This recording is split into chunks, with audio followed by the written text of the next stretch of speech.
Hello everybody, I'm Renzo Mox and welcome back to another Bionicle mock review. Today we're taking a look at another Bionicle Next Gen character, maybe Next Gen character. This is Titan, the Next Destroyer. Yeah, I finally kind of settled on a name. It's pretty generic, but you know, whatever. So is the mock. Anyways, I'm back with another review, so let's just dive straight into Titan, the Next Destroyer. So first of all, I'd like to give huge props to the amazing design of the Outriders from Infinity War. They weren't a major part of the movie, but I freaking love their designs. This guy was solely based off of the design of the General Outrider, which I don't believe was actually in the movie, but it had this big burly design, and what I would have loved to give him 6 arms, that's more of a Renzo thing, so I reserved him to 4. I just loved the look of them so much. And that's kind of where he came from. He also came from a Renzo character. I wanted to make a creature of Genesis's species, kind of with the head there, as you can see, using the skull spider mask and some tusks. I wanted to make sort of like a brute version of that, but then, you know, I just kind of, you know, he didn't really fit well for Renzo. I didn't want another beefy brute character, something like the Stalker, so I wanted to aim away from that a little bit, so I just kind of made this guy a next-gen character. He fit a lot more, so let's just start off with the legs. As you can see, he kind of uses these hooked spikes on the whole build, but each like claws are different, right? So for his feet, he's only got 2 hooked toes. He does have some extra support there, but the feet actually don't help that much. His legs are very standard, but I just wanted to fill out the back a little bit. This is a little bit gappy. I should film something in there, but I haven't yet. He's got a lot of colors going on, just a lot of dark colors. I do like how these legs are presented with these skull spider pieces. It helps round out his waist a little bit, and I think that looks really cool. But I do like the hooked toes. I think that's a really... I love giving Mox hooked toes. They make it look very angry, you know. These spike pieces in particular make a mock look very, very aggressive, so I wanted to use those. And he's not even standing up all the way, he's kind of crouching right now, so he's pretty short when he's crouching. Like, he's not very tall when he's just crouching, but when he's standing up, he's a little bit more intimidating. I do like crouching him a lot. I think it's a nice pose. And obviously, how did I do the 4 arms? Well, first of all, he does have the Onua chest. I would have just used a regular black one, but it was on a mock, and I didn't really want to take that mock apart. It was on the Gorath. I did not want to take that off because that's part of the build, and that would go all crazy.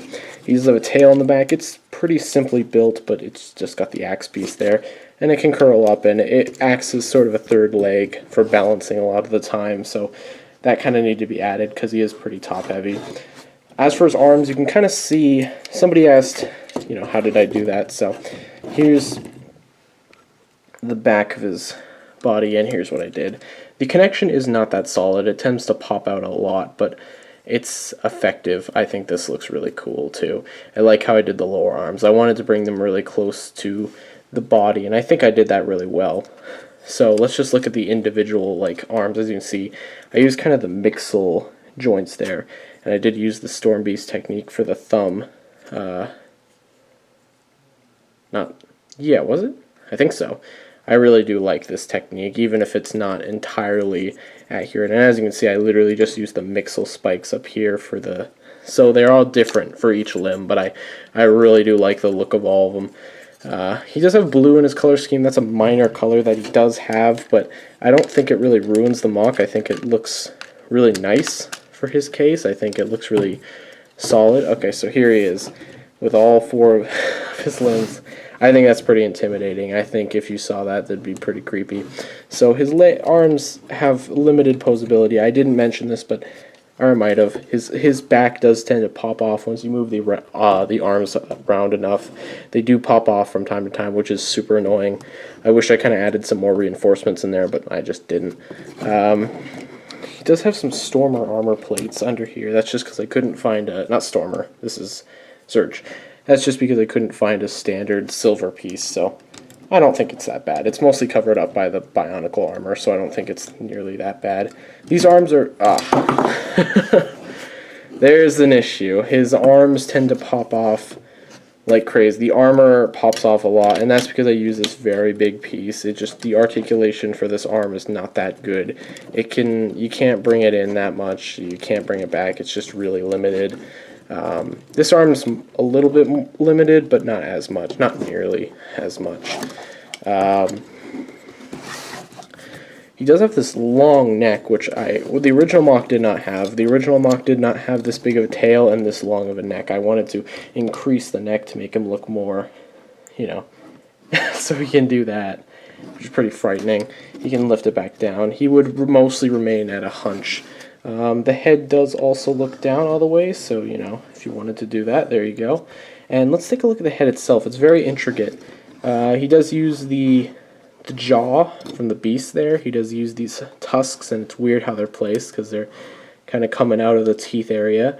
It's really weird. He does also use more hooks and claws up here, and he has these very specific antlers. They're very purposely posed. They're not supposed to be that low. They're supposed to be more up here, but they're posed in a very specific way. I didn't want them just looking like Umarak antlers, so I wanted to give my own spin on it. But I really do like the look of this guy. I think he's very beastly.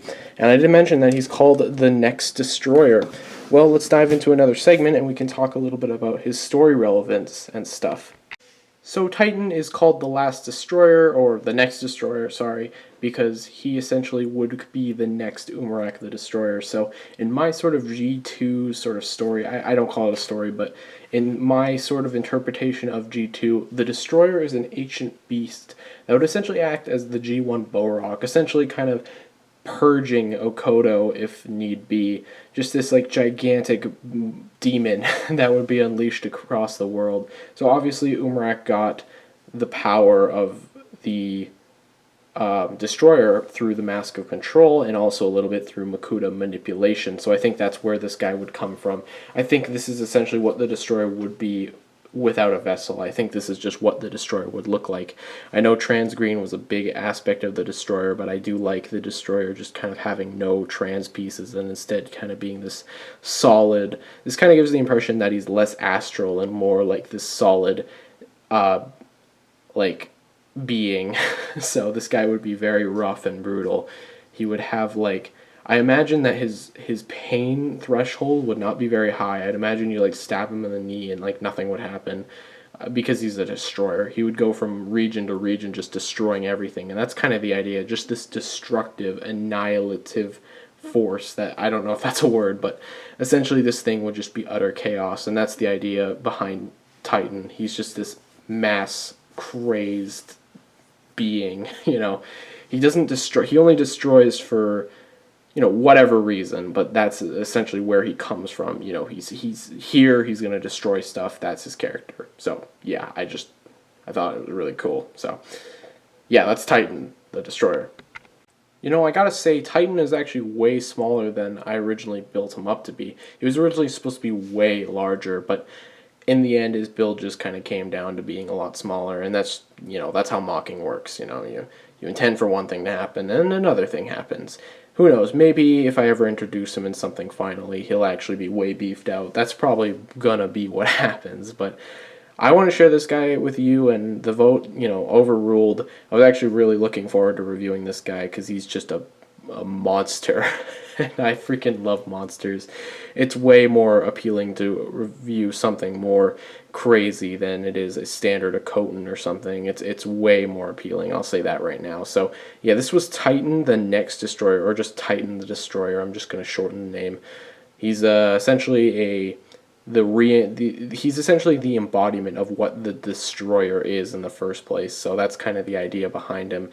And I hope you guys like this guy, because I actually really do like this guy. But I want to know what you guys think, so leave a comment and make sure to vote in the voting section coming up right now. Hello everyone, welcome back to the voting area, where you guys get to pick the mock for the next review. And what's this? There's only 2 mocks. You guys expect me to pull out the 3rd mock, right? Well, actually, guess what? That's not happening this time. No, because instead, this time we're only going to be talking about 2 mocks. Now, the final next-gen mock that I have to review is going to be a surprise, and you guys actually can't vote on him. He's the final next-gen mock that I review after this. So, this is the last vote for now. This is crazy. So obviously, whoever wins this round, I'll be reviewing, and then after that, the next review will commence, and without, no voting at the end of the next review, and then after that review, the final next gen mock will be reviewed, and that will be it, and then we'll move back on to Renzo mocks, finally. So you guys vote A, Skeletor, or B, Narmoto revamp. Who will win? That's basically all I gotta say. Thank you guys so much for watching. I am Renzo mocks, and vote. So A, Skeletor, and B, Narmoto. See you guys later. Goodbye.